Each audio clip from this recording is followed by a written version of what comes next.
harus menjadi juru bicara kita sebagai rakyat, apalagi kita sebagai orang desa. Mereka tidak akan sampai ke sana kalau misalnya kita tidak memberikan suara kita pada saat pemilihan umum.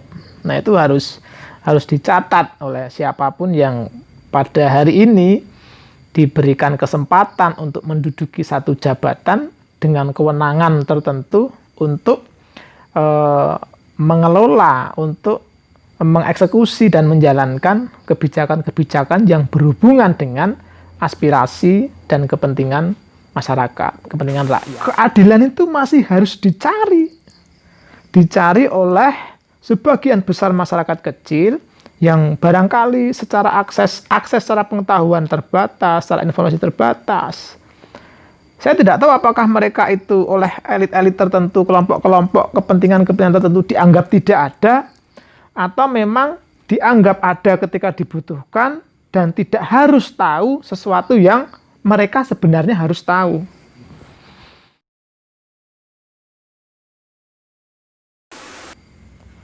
Assalamualaikum warahmatullahi wabarakatuh. Selamat malam teman-teman semuanya.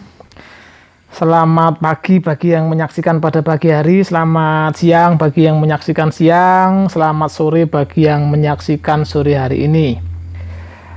Yang penting pokoknya selamat untuk kita semuanya, sehat, sukses, dan bahagia selalu. Amin ya Rabbal Alamin. Terima kasih teman-teman semuanya, sahabat Indes semuanya yang sangat saya hormati, yang sangat saya cintai dimanapun berada. Kita akan melanjutkan langsung saja diskusi kita sebelumnya, yaitu tentang demokrasi politik, demokrasi sosial, dan demokrasi ekonomi.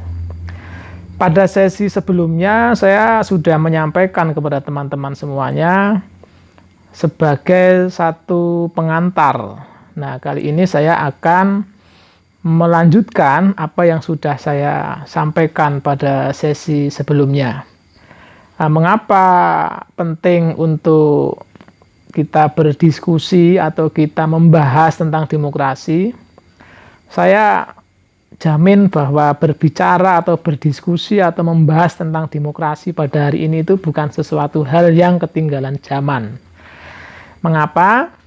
Kemarin sudah saya sampaikan kepada teman-teman semuanya ada beberapa alasan sehingga demokrasi itu menjadi kembali relevan atau sangat relevan untuk kita pahami kembali pada konteks hari ini. Mengingat kita tahu tidak hanya karena situasi pandemi COVID, tetapi juga situasi politik kita, situasi kehidupan sosial masyarakat kita, dan juga kehidupan ekonomi itu membutuhkan perhatian yang khusus, perhatian yang serius, dan salah satu jalan yang sudah kita sepakati bersama-sama untuk mencapai derajat keadaan sosial dan keadaan ekonomi yang lebih tinggi, itu jalan yang sudah kita pilih, kendaraan yang sudah kita pilih bersama-sama adalah demokrasi.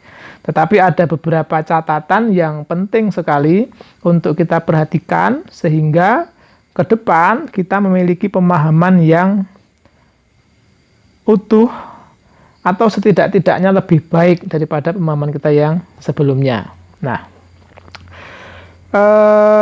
kemarin saya sampaikan tentang pentingnya untuk memahami demokrasi, meminjam pendekatan yang digunakan oleh Pak Kunto, Profesor Kunto Wijoyo, atau mengikuti apa yang disarankan oleh beliau, yaitu kita diminta untuk melakukan satu proses reinterpretasi.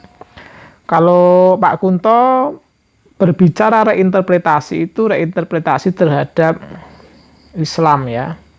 Tetapi setelah saya baca, saya coba pahami berulang-ulang beberapa literatur dia tentang tidak hanya demokrasi tapi juga birokrasi, kondisi sosial di pedesaan, perubahan sosial, kemudian sejarah, budaya, dan lain sebagainya.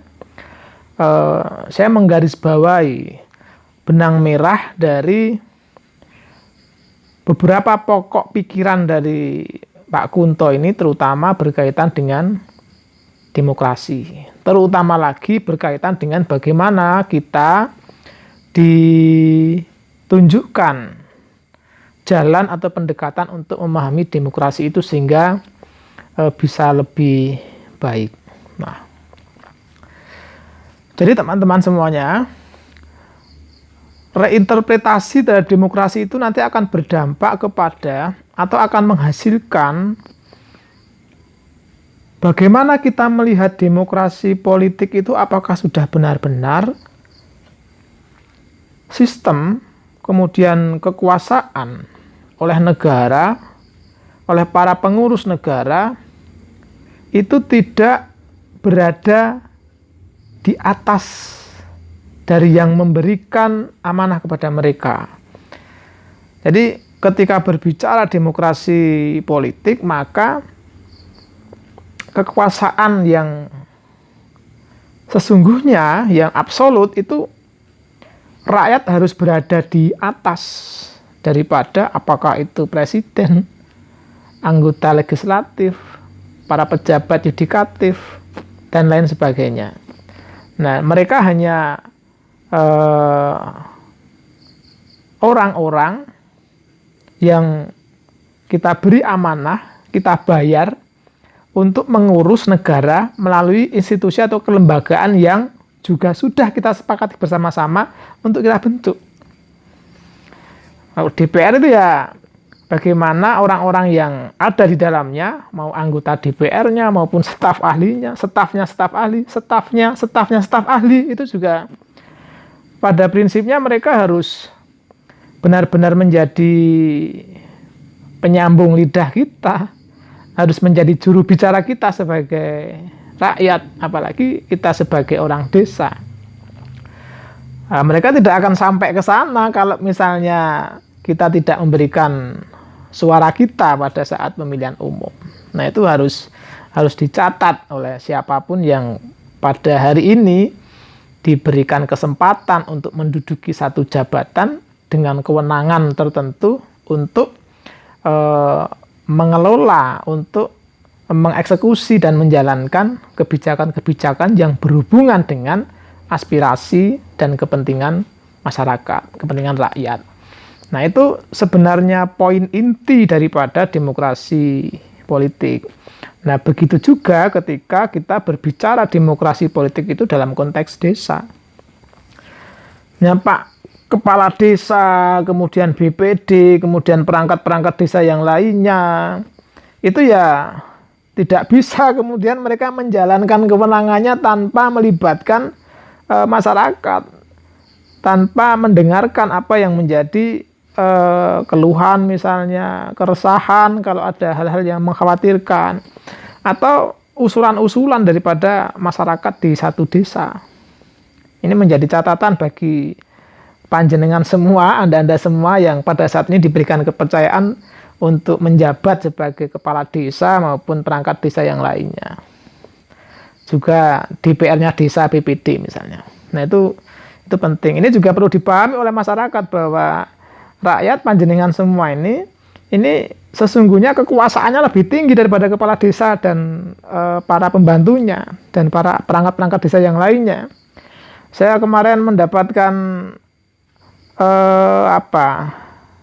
di telepon ada yang mengeluh, ini gimana kalau dalam undang-undang itu harusnya transparan tentang anggaran dana desa, RAPBDes. Itu kok ada warga yang mau nanya, mau minta, itu kok nggak dikasih. Nah, itu salah besar. Bahwa itu bukan rahasia negara. Kalau bukan rahasia negara, berdasarkan undang-undang keterbukaan informasi publik, ya itu harus dipublish, masyarakat harus tahu. Ada beberapa tingkatan, ada beberapa sifat daripada dokumen atau informasi-informasi yang harus diketahui oleh masyarakat secara berkala maupun yang lainnya. Itu saya kira penting sekali. Oke teman-teman, itu harusnya nanti di belakang itu kita obrolkan, tapi tidak apa-apa. Nah, kembali ke tadi tentang reinterpretasi ya. Nah, reinterpretasi ini yang kita butuhkan adalah bagaimana kita dituntut untuk merubah dari cara pandang kita, pemahaman kita terhadap demokrasi yang semula itu bersifat individual, itu menjadi pandangan atau cara pandang yang lebih bersifat struktural. Nah, maksudnya apa? Maksudnya gini, kalau kita misalnya hari ini memahami atau selama ini memahami demokrasi itu sebagai satu sistem yang nanti jika diterapkan akan menguntungkan kita, sistem dari rakyat, oleh rakyat, dan untuk rakyat, sistem yang terdiri dari bagaimana nanti kekuasaan negara dibagi menjadi eksekutif, legislatif, yudikatif, dikontrol oleh civil society dan lembaga-lembaga sosial masyarakat yang lainnya. Itu iya. Tetapi kalau kita berpikir itu masih individual, masih konseptual pemahaman seperti itu. Oh iya, saya sudah paham seperti itu. Nah, tidak bisa hari ini kita memahami demokrasi berhenti di situ, tidak bisa. Kalau kita berhenti di situ, kita tidak bisa kemudian menyelam lebih dalam, menggali, kemudian menemukan alasan-alasan struktural mengapa kekuasaan negara misalnya itu dibagi menjadi 3 wilayah. Mengapa demokrasi itu harus dari rakyat, oleh rakyat, dan untuk rakyat. Itu harus dipegang. Alasannya apa? Nah, setelah kita ketemu alasannya apa, kita cari alasannya apa, kemudian jika itu tidak dilakukan, tidak dijalankan secara konsisten bersama-sama, maka dampaknya apa?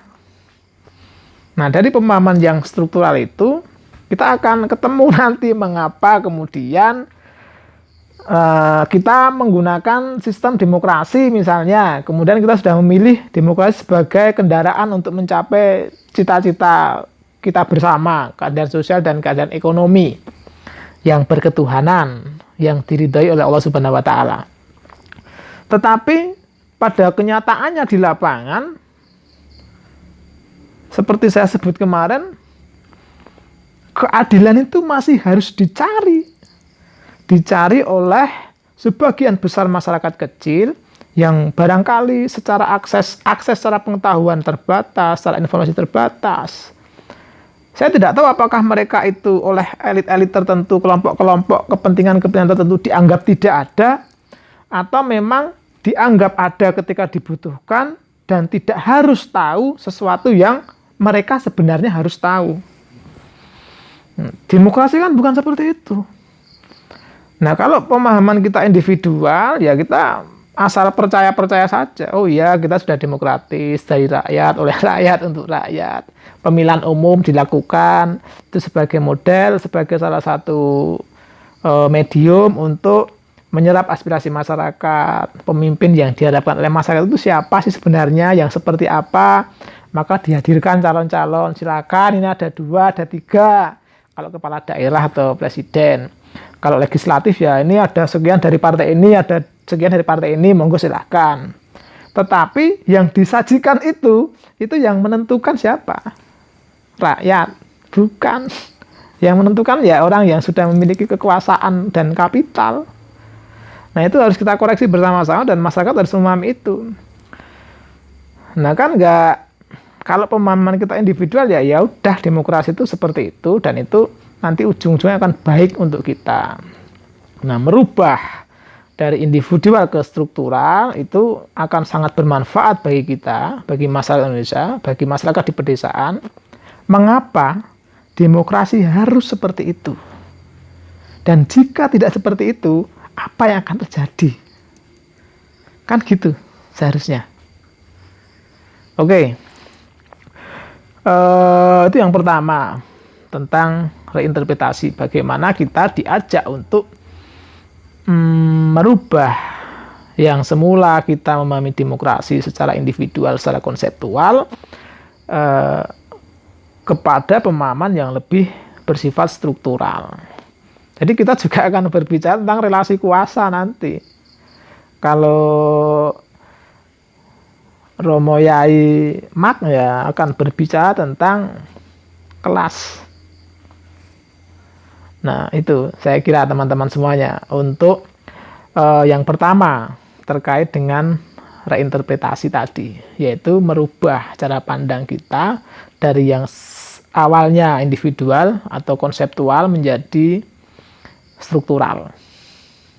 Kemudian yang kedua, kita diajak untuk beranjak dari cara pandang, dari pemahaman, dari penafsiran yang bersifat subjektif ke yang lebih bersifat objektif. Dari subjektif ke objektif itu gini, selama ini kita memahami demokrasi adalah satu ruang kehidupan politik, kehidupan sosial, kehidupan ekonomi, satu sistem, satu instrumen yang akan menjamin atau mengantarkan kita kepada mekanisme kehidupan yang merdeka, yang bebas. Kebebasan dalam berpendapat, kebebasan dalam menjalankan keyakinan kita, kebebasan dalam melakukan kegiatan-kegiatan politik, kegiatan ekonomi, kegiatan-kegiatan sosial. Itu subjektif. Kita memandang bahwa demokrasi itu akan bermanfaat untuk kita. Itulah mengapa kemudian demokrasi menjadi ruang yang sangat subur bagi pertumbuhan dan perkembangan tidak hanya kebebasan pers misalnya, tidak hanya kebebasan dalam berpendapat, tetapi juga kebebasan dalam proses-proses ekstraksi, kebebasan dalam proses-proses eksploitasi, kebebasan dalam proses-proses pemisahan manusia dari ruang hidup dan sumber-sumber kehidupannya. Nah, itu subjektif bagi setiap anggota masyarakat, bagi setiap entitas yang memiliki kepentingan terhadap demokrasi. Nah, berbeda ketika kita memahami demokrasi itu secara objektif. Jadi memahami demokrasi secara objektif itu bukan dari kacamata kita saja. Semua orang diberikan kewenangan, diberikan kebebasan, tapi kebebasan, kewenangan, hak-hak yang ada batasannya ketika dibenturkan dengan kehidupan sosial, kehidupan kolektif. Silakan Anda melakukan kegiatan ekonomi, melakukan pengembangan perusahaan, dan lain sebagainya, tetapi jangan sampai Anda kemudian dari proses-proses ekonomi itu menyisakan krisis sosial ekologi. Kan gitu.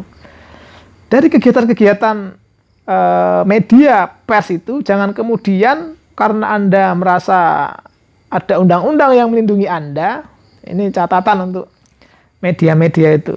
Belakangan ini banyak sekali yang saya kira perlu untuk kita koreksi bersama-sama. Nah, ini sebagai dukungan kita sebenarnya terhadap pers, terhadap media, supaya tetap berada pada tracknya, pada jalurnya yang bagus. Meskipun sudah ada Dewan Pers, tapi masyarakat juga, kan kita juga punya hak sebagai masyarakat untuk memberikan kontrol, memberikan pengawalan ya terhadap kegiatan ekonomi, terhadap kegiatan pers dan lain sebagainya, politik dan lain-lain. Nah, jadi seperti itu teman-teman semuanya. Kalau kita memahami secara subjektif itu kayak gitu. Tapi kalau kita memahami secara objektif, kebebasan-kebebasan seperti itu jangan kemudian dianggap tanpa ada batasannya. Kebebasan yang sebebas-bebasnya itu nggak bisa kayak gitu. Karena kita hidup bersama. Kita hidup bersama, kemudian kita butuh satu suasana yang kondusif, suasana yang harmonis. Kita butuh sikap saling menghormati, saling menghargai, menjaga satu sama lain. Tidak kemudian sikap-sikap yang karena demokrasi, bebas, yang penting saya memenuhi syarat, saya akan melakukan apa saja yang saya mampu, apa saja yang saya bisa. Sehingga tanpa disadari atau disadari, ini akan merugikan orang lain. Nah, itu perusahaan-perusahaan besar itu, demokrasi memang bebas selama ada izin usahanya, selama persyaratan-persyaratan administrasi, persyaratan-persyaratan hukum itu sudah terpenuhi, ya mereka akan membesarkan perusahaannya segede gaban juga bisa. Tapi kan efeknya adalah semakin banyak masyarakat yang teralienasi dari dirinya sendiri. Masyarakat yang semakin terasing dari hasil kerjanya, semakin terasing dari dirinya sendiri. Belum lagi saking bebasnya, saking besarnya, tetapi space-nya terbatas untuk ekspansi kapital, maka rumah-rumah itu dijadikan pabrik. Itu kalau diskusi saya di sesi-sesi sebelumnya itu, saya menyebutnya itu sebagai diversi kapital.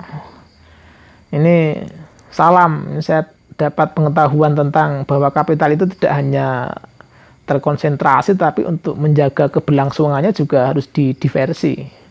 Ini saya dapat ilmunya ini dari Mas Dian Yanuardi, ya senior saya di salah satu organisasi. Mas Dian dapat dari mana saya nggak tahu, yang penting dia belajarnya itu kuat dan pasti bisa dapat ilmu dari mana aja. Kita mudah-mudahan itu semua menjadi amal jariah. Oke teman-teman, kita lanjut. Tetapi kalau kita berbicara, melihat, memandang, memahami demokrasi dari sisi yang atau secara objektif, maka semua itu, kebebasan pers, ekonomi, politik dan sebagainya, dibuka selebar-lebarnya, tetapi dengan adanya kontrol, dengan adanya peraturan-peraturan yang membatasi itu semuanya, pembatasan tetapi dengan prinsip yang tetap humanis. Nah, itu dilakukan dalam rangka untuk mewujudkan keadilan sosial, mewujudkan kemanusiaan, mewujudkan keadilan sosial dan menghormati kemanusiaan.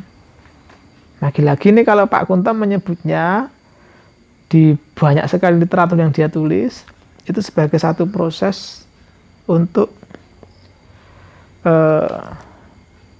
liberasi, humanisasi, transendensi.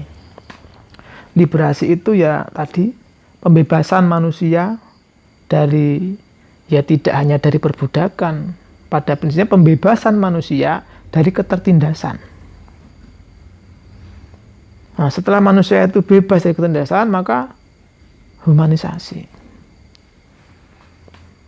Manusia itu harus dimanusiakan. Ada sisi-sisi kemanusiaan yang harus dihormati di situ. Itu prinsip demokrasi.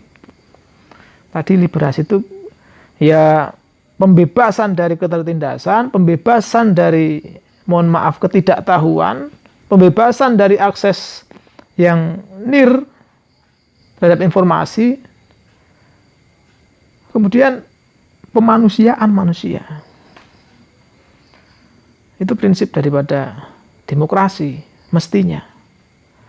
Dan menjadi tanggung jawab semua, tidak hanya para pengurus negara, tapi juga kita sebagai warga negara, sebagai rakyat.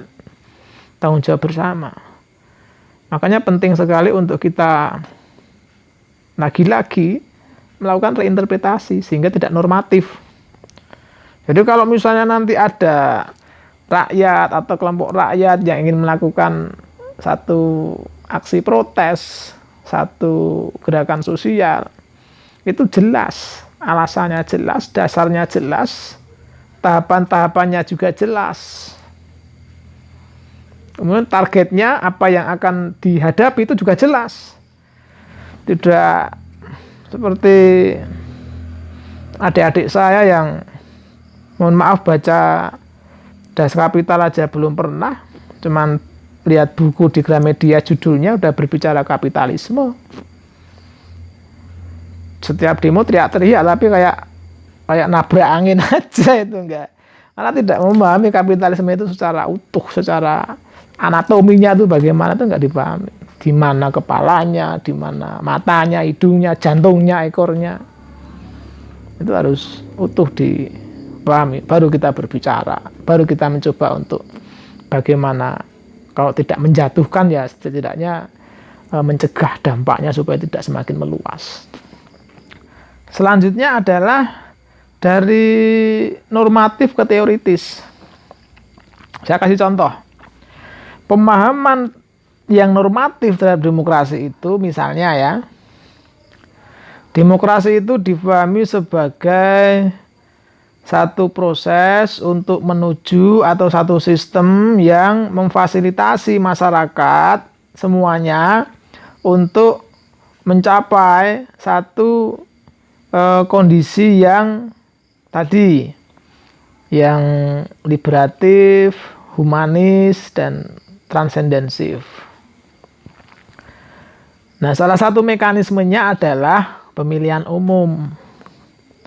Nah, pemahaman demokrasi secara normatif itu memandang atau melihat pemilihan umum itu sebagai satu mekanisme politik, mekanisme demokrasi dalam rangka untuk menyerap aspirasi masyarakat, memberikan kesempatan, ruang kepada warga negara untuk menentukan apa?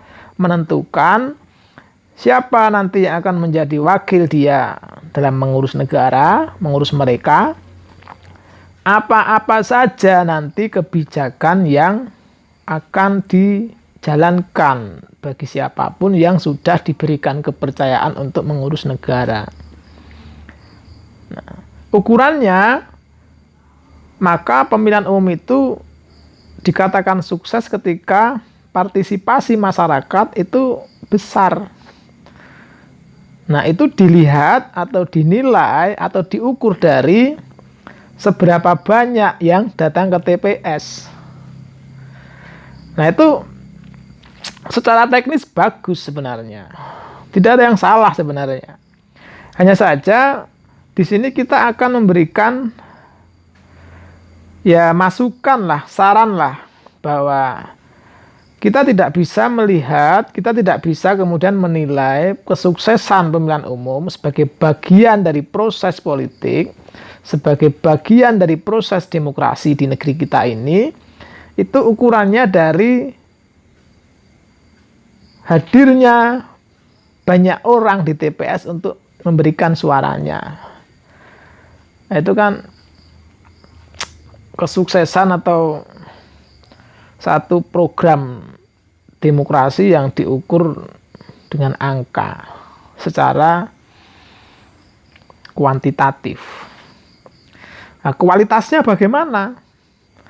Nah, ini akan sangat debatable sebenarnya, tetapi paling tidak saya akan menyampaikan pandangan seperti tadi di awal saya sampaikan, bahwa apakah iya masyarakat itu benar-benar sudah diberikan ruang dan kesempatan untuk menyampaikan aspirasinya, menyampaikan pandangan-pandangannya, menentukan sendiri siapa orang-orang yang akan menjadi wakilnya nanti di kepengurusan negara. Kalau cara berpolitik dari orang-orang yang sudah ditentukan nama-namanya itu yang bukan oleh rakyat, itu membuat tidak hanya masyarakat bingung di bawah, tetapi sebagian kasus di lapangan itu menunjukkan cara-cara mereka itu sebagian itu cenderung membelah masyarakat. Dari caranya saja sudah mengadu domba masyarakat. Artinya kan ada kecenderungan mereka akan melakukan segala cara, yang penting masyarakat itu memilih dia. Nah, ini penting ya. Teman-teman semuanya, ini mohon maaf, saya sangat mohon maaf sekali kepada para pengurus negara, kepada terutama para penyelenggara pemilu dan lain sebagainya. Tapi saya sangat apresiasi sebenarnya kepada para penyelenggara pemilu. Dari hari ke hari kualitas pemilu kita semakin bagus. Sekalipun ada beberapa batu sandungan, itu saya kira wajar, karena manusia tidak suci semuanya, pasti ada godaan-godaan, ada yang kuat, ada yang enggak, dan itu akan berdampak. Tapi secara kelembagaan, secara institusional, penyelenggaraan pemilihan umum di negara kita dari waktu ke waktu semakin mengalami peningkatan secara kualitas. Itu kita rakyat Indonesia saya kira penting untuk memberikan apresiasi. Nah, berbeda ketika kita melihatnya secara teoritis. Kalau kita melihatnya secara teoritis, kata kuncinya sekurang-kurangnya dua yang harus kita garis bawahi. Yang pertama adalah emansipasi, yang kedua partisipasi.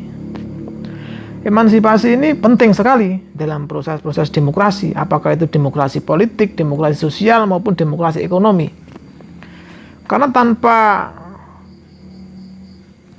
penghargaan terhadap persamaan derajat, tanpa adanya penghargaan terhadap aspek-aspek kemanusiaan yang melekat pada diri setiap warga negara, setiap rakyat Indonesia, itu ya kurang pas lah, sangat kurang tepat. Makanya emansipasi ini menjadi sangat penting. Jadi satu proses pembebasan lagi nih, satu proses pembebasan dari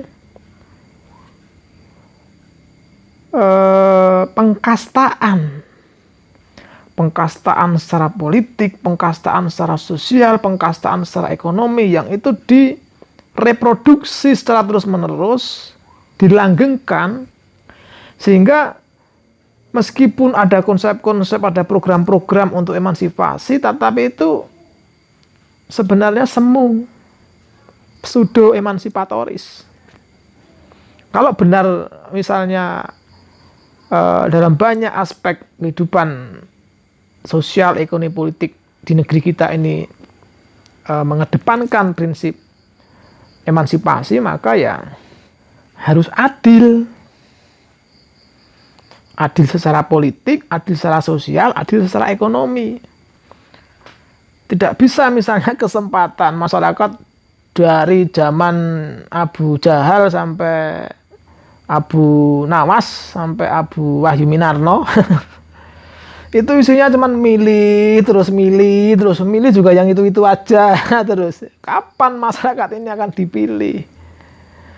Karena alasan mereka orang desa, karena alasan mereka pendidikannya tidak tinggi, karena alasan mereka tidak punya uang untuk ongkos politik, atau karena apa? Ini monggo silakan saudara-saudara semuanya jawab. Nah, itu tanda tanya pertanyaan saya terkait dengan prinsip emansipasi. Belum lagi nanti yang lainnya. Kemudian partisipasi. Partisipasi ini saya pernah menulis,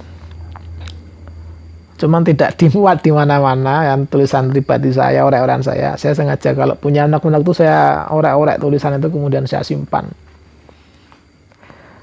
Tentang partisipasi. Partisipasi itu harus utuh. Utuh itu dia ya partisipasi yang aktif, kemudian partisipasi yang didasarkan kepada pengetahuan, pemahaman, dan kesadaran. Jadi bukan partisipasi yang pasif. Ini meskipun banyak fasilitas sehingga masyarakat itu bisa berpartisipasi, tetapi kalau partisipasi daripada masyarakat itu tidak didasarkan pada pengetahuan, pada pemahaman, pada kesadaran atas apa yang mereka ikuti, mereka jalankan. Saya ini melakukan ini semua itu atas dasar apa? Untuk apa? Dan kalau ini tidak saya lakukan, konsekuensinya apa? Itu kan pertanyaan-pertanyaan penting sebenarnya untuk mengarahkan kita kepada bagaimana partisipasi rakyat, partisipasi masyarakat, itu adalah partisipasi yang benar-benar partisipasi otentik, bukan partisipasi pasif, apalagi partisipasi semu. Jadi, edukasi, kemudian literasi ini menjadi sangat penting, tidak kemudian segala sesuatunya itu secara tiba-tiba, secara mendadak. Nah, ini penting untuk kita semuanya. Untuk tadi, kalau normatif dipahaminya ya gitu, tapi kalau sudah teoritis kan beda kan. Nah, yang pertama tadi dari individual ke struktural. Kemudian yang kedua itu dari apa tadi? Subjektif ke objektif. Kemudian dari normatif ke teoritis. Beda kan? Beda pasti. Pasti beda. Karena ini resepnya Pak Kunto ini. Pak Kunto itu muridnya, ya bisa dikatakan murid, bisa dikatakan teman belajar sebenarnya, dari Pak Mukti Ali. Jadi gengnya diskusi itu kalau teman-teman mempelajari atau mengetahui sejarah adanya limited group di Jogja itu banyak. Ada Pak Kunto, Johan Effendi, Ahmad Wahib, W.S. Rendra, Dawam Raharjo. Dari Jakarta itu ada Cak Nur, ada banyak orang-orang itu berkumpul dan semuanya adalah orang besar, pemikir besar. Dan konsep berikut perilaku mereka itu nggak ecek-ecek. Nah, saya makmum lah. Jadi apa yang saya sampaikan ini sanadnya jelas ya, sanadnya jelas saya kira. Jadi enggak, ya ada sebagian itu adalah penafsiran-penafsiran saya, urun penemu dari saya, tetapi saya jamin ada dasarnya semuanya dan bisa dipertanggungjawabkan secara akademis. Kemudian yang berikutnya adalah dari ahistoris ke historis. Ahistoris itu misalnya gini, kita memahami demokrasi itu ya sejak reformasi itu mulai ada demokrasi. Sebelumnya ada sistem demokrasi terpimpin dan lain sebagainya. Sistem nilai universalnya sama sebenarnya, yaitu kemanusiaan dan keadilan yang berketuhanan. Demokrasi. Tetapi kalau ahistoris itu ya melihat demokrasi itu bukan sesuatu yang menyejarah. Nah, makanya kita diajak untuk memahami demokrasi itu melihatnya secara historis. Jadi sejak zaman kenabian itu sudah ada satu upaya, satu sistem yang hari ini kita menyebutnya sebagai demokrasi. Cuman kan secara kontekstual, secara tekstual ya beda, bukan disebut sebagai demokrasi. Prinsip-prinsipnya, praktek-prakteknya itu kan sama, memanusiakan manusia, mengajak kepada bertauhid, beriman kepada Tuhan, kemudian membebaskan setiap manusia dari perbudakan, dari penindasan, dari kesewenang-wenangan. Itu kan sama sebenarnya. Nah, artinya gini loh, bahwa memahami demokrasi secara historis itu mendudukkan demokrasi itu sebagai sesuatu yang menyejarah. Dia berjalan terus, bahwa hari ini ada katakanlah kediktatoran, ada kapitalisme, ada kemiskinan, ada sebagian kecil orang menguasai sebagian besar kekayaan negara, kekayaan alam, kekayaan tanah air, maksud saya. Nah, itu sejak zaman dahulu itu juga ada.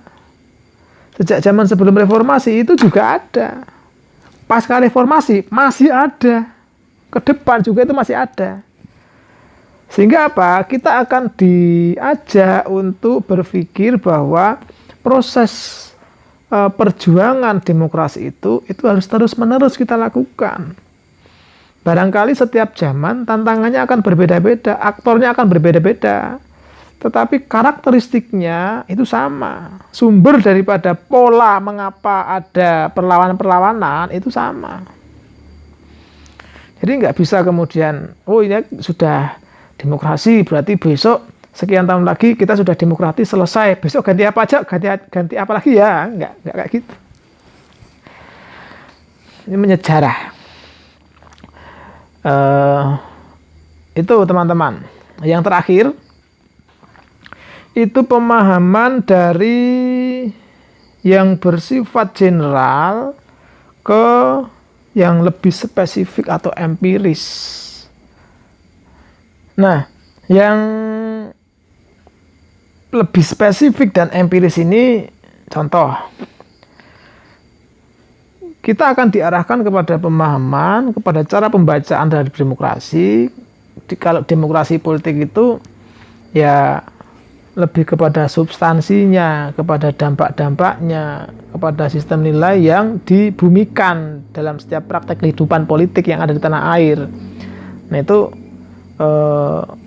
lebih spesifik, lebih empiris, jadi praktek nyata dalam kehidupan sehari-hari. Itu bagaimana sih demokrasi itu diterjemahkan melalui praktek-praktek kelembagaan pengurus negara, melalui praktek-praktek kehidupan sosial masyarakat di pedesaan, para perangkat desa dan lain sebagainya. Secara politis itu kalau demokrasi politik kita harus melihatnya itu lebih spesifik dan lebih empiris. Kalau demokrasi sosial itu ya kita bedah misalnya pasal 27, pasal 28, pasal 31, pasal 33. Apakah kebijakan dari para pengurus negara, para pengurus daerah itu sudah sesuai atau sudah benar-benar mengarah kepada tertunaikannya amanah undang-undang itu. Kesejahteraan sosial yang dijamin, jaminan-jaminan kesehatan, pendidikan, layanan-layanan kemanusiaan yang lainnya, itu sejauh mana pengurus negara ini dengan anggaran yang sudah kita amanahkan kepada mereka dari uang kita, juga dari yang lainnya, itu apakah sudah benar-benar dialokasikan, didistribusikan ke sana, dan tidak disalahgunakan, tidak salah sasaran dan lain sebagainya. Nah itu lebih empiris kan, lebih spesifik. Kemudian misalnya demokrasi ekonomi, apakah masyarakat hari ini jelas jaminannya, benar-benar tergaransi tentang keselamatan hidupnya, tentang keberlangsungan kehidupan ekonominya, tentang hak-haknya atas ruang hidup dan sumber-sumber kehidupan, atas sarana-sarana produksinya, apakah itu selamat dari bahaya invasi kapital, apakah ada kebijakan bagaimana nanti ke depan setiap rumah tidak kemudian dijadikan sebagai pabrik. Nah, ini kan ada misalnya saya mendengarkan pemaparan dari Mas Dian itu tentang satu perusahaan dihadapkan kepada kebijakan untuk mem-PHK-kan atau merumahkan karyawan-karyawannya. Nah, pilihannya adalah mereka merumahkan karyawan-karyawannya bekerja di rumah. Jadi apa yang semula bisa harus dikerjakan di pabrik rokok misalnya, ngelintingnya itu bisa di rumah. Artinya kan setiap rumah menjadi pabrik. Kalau setiap rumah menjadi pabrik artinya hubungan-hubungan sosial di rumah itu juga akan mengalami perubahan. Pola-pola kebudayaan, praktek-praktek sosial rumah tangga itu juga akan mengalami perubahan. Karena rumah menjadi pabrik. Sudah tidak bisa tidur sewaktu-waktu, tidak bisa ngobrol sewaktu-waktu, tidak bisa beristirahat. Si ibu yang bekerja atau bapak yang bekerja di rumah tadi diganggu sedikit barangkali marah, itu kan akan banyak hal yang berubah. Itu konsekuensi-konsekuensi yang dihadapi masyarakat ketika tidak ada jaminan bahwa mereka terselamatkan baik secara kehidupan ekonominya maupun ruang hidup mereka. Ruang hidup ini luas ya, ruang hidup ini bisa sarana produksi, berupa tanah, lahan dan sebagainya, termasuk rumah mereka itu sebagai ruang hidup. Sekolah mereka juga sebagai ruang hidup, desa mereka juga sebagai ruang hidup. Kepala mereka ini ruang hidup, pikiran-pikiran mereka adalah ruang hidup. Jadi kalau berbicara ruang hidup itu ya sesuatu di luar waktu, itu ruang hidup. Itu harus dijaga semuanya. Oke teman-teman semuanya, saya kira itu dulu untuk sesi kali ini. Sepertinya masih ada satu sesi lagi untuk tema demokrasi politik, demokrasi sosial, dan demokrasi ekonomi untuk desa. Satu lagi nanti kita akan berbicara sudah khusus untuk wilayah desanya. Jadi ya kalau sesi pertama kemarin umum sekali karena sebagai pengantar, hari ini kita jembatan lah untuk masuk ke demokrasi di desa. Nah sesi berikutnya doakan saja mudah-mudahan saya masih diberikan kesempatan untuk bisa menemani teman-teman semuanya berbicara tentang desa dalam kaitannya dengan perjuangan untuk demokrasi politik, demokrasi sosial, dan demokrasi ekonomi. Nah, sebagai informasi tambahan setelah ini, setelah tema tentang demokrasi politik, demokrasi sosial, dan demokrasi ekonomi ini, kita akan berdiskusi tentang desa dan pandemi. Nah, ini sebagai mukadimahnya saja, saya sampaikan sekalian aja sekarang. Saya akui betul dan saya menaruh hormat setinggi-tingginya, penghargaan yang sebesar-besarnya kepada seluruh desa, seluruh masyarakat di tanah air dalam menghadapi pandemi COVID ini. Banyak sekali aksi-aksi kemanusiaan, aksi-aksi solidaritas, banyak sekali inspirasi, banyak sekali inovasi-inovasi yang dipikirkan kemudian segera dikerjakan dalam rangka untuk bersama-sama bergotong royong membangun kekuatan bersama-sama menghadapi pandemi COVID ini. Ada yang mengumpulkan sayuran, kemudian dicantelin, siapa yang mau ngambil silahkan, kemudian ada yang membangun dapur umum, ada yang menggalang donasi, ada yang misalnya salah satu warga di desa tertentu itu positif COVID, mereka tidak kemudian menjauhi dan sebagainya, justru memberikan semangat. Itu adalah praktek-praktek, itu adalah upaya-upaya ikhtiar-ikhtiar yang sangat luar biasa, yang sangat tepat dalam rangka desa menghadapi pandemi COVID ini.